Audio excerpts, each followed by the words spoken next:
Payday has an AI problem. Actually, it has hundreds of AI problems. Well, it's not the topic of this video. What we used to call AI in games, the enemies and their behavioral logic, has been bottom of the barrel for a very long time. At launch, they were passable and had some distinct behaviors, but more than 2 years on, they've somehow degraded to the point of total ridicule. This is without an actual patch to change the way they function.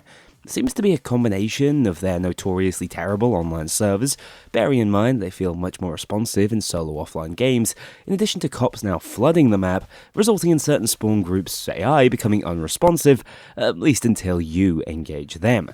As pointed out by Lucky before self-ejecting from the Payday 3 community, on some heists such as Rock the Cradle, the cop AI will break to such an extent they'll effectively ignore you and let you get on with the robbery.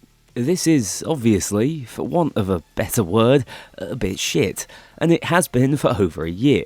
From the technical side, especially if they intend to pursue peer-to-peer, cop behaviour and responsiveness should be a top priority to fix, else all the fun of dominating with cool skill builds falls a little flat when you know you're basically bullying toddlers at this point.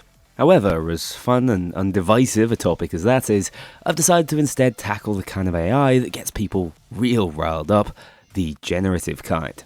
Gen AI in games is really doing numbers at the moment, and you can see why that would be the case.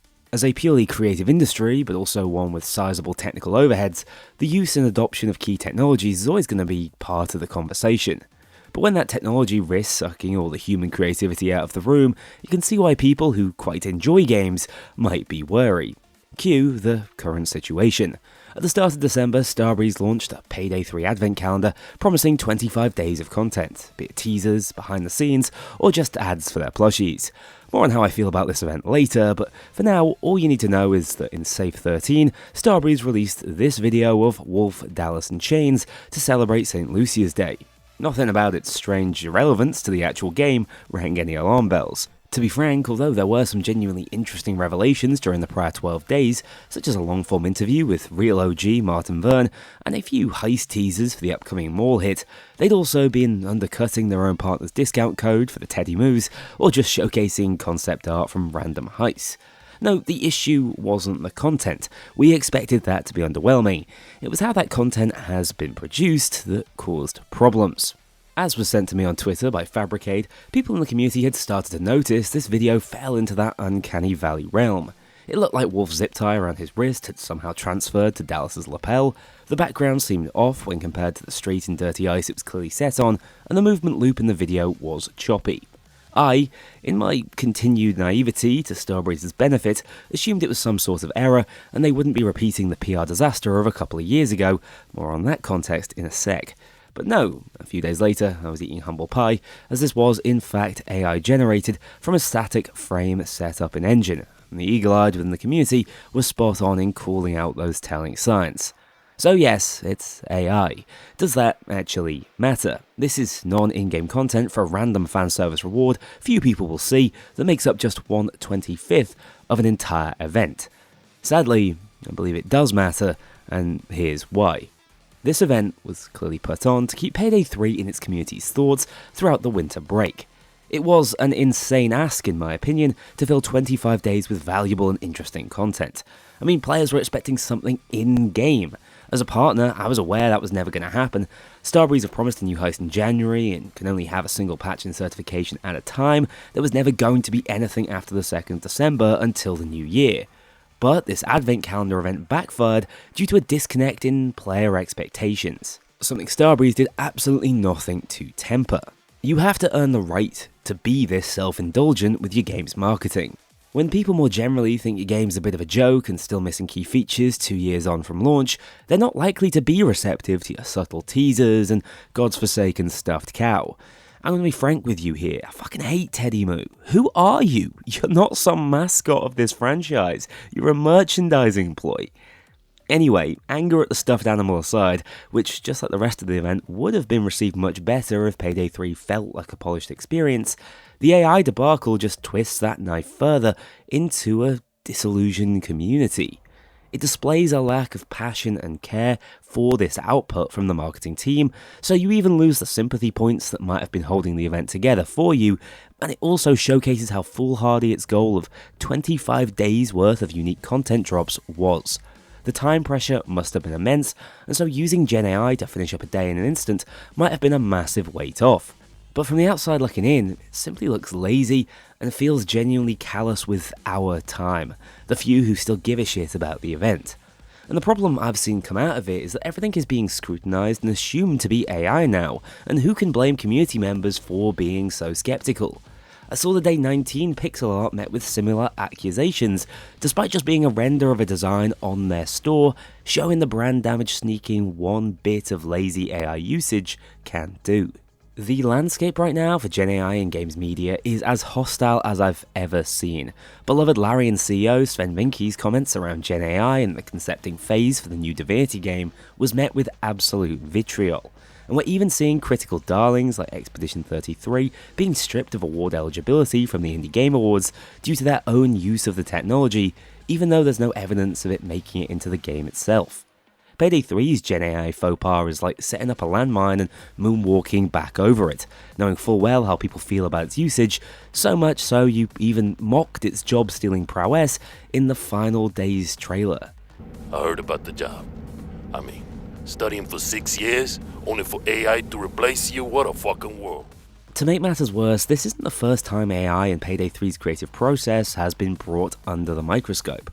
Around launch, Almir was asked if AI was used on the paintings in Under the Surface. He said no AI in Payday 3, only for the community to later discover, via lead environment artist Frederick Larsen's ArtStation, that the paintings were quite obviously AI, being created by an outsourcing art team at Sperasoft. Now, I don't think Almir was intentionally lying here. It would have been a bit daft to do so, bearing in mind just how obviously AI these looked. But it did display the total breakdown of communication within the studio, especially bearing in mind their reliance on outsourcing. The paintings themselves are sort of whatever. There's almost a point being made here, given this art gallery is meant to be ludicrously pretentious, but that little incident has had a knock-on effect, making players consistently skeptical of Payday 3's artwork practices, culminating with this most recent Gen AI discovery. There's a footprint to this, and it does real tangible damage to your studio's brand.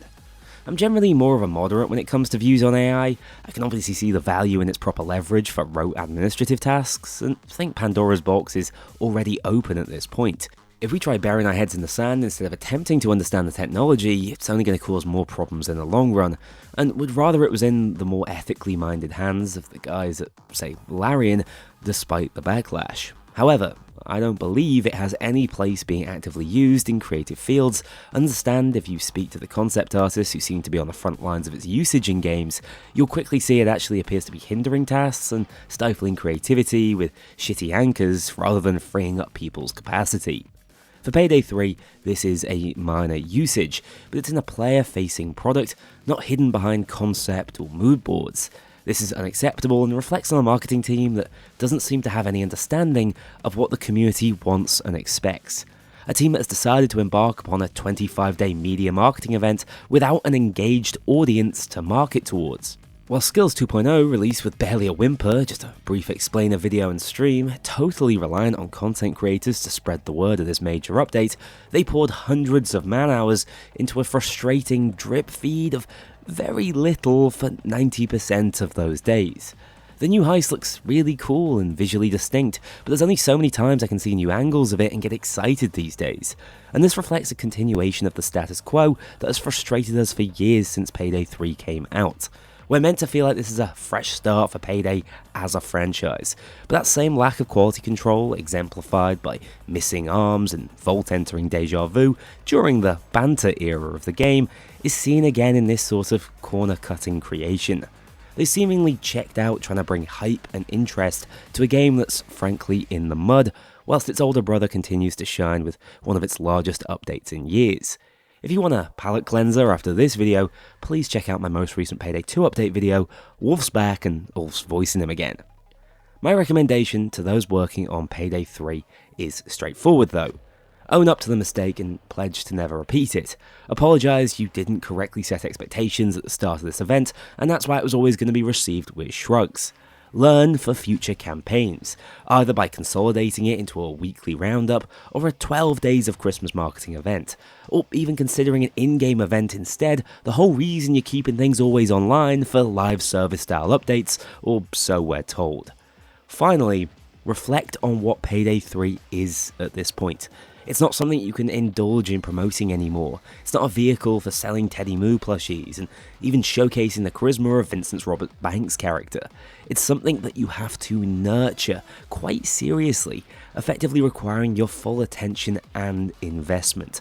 Or else, the job in the new year will be even harder than you initially budgeted for 6 months ago, as Payday's brand value, which you've said is double that of Starbreeze's equity value, will remain in freefall.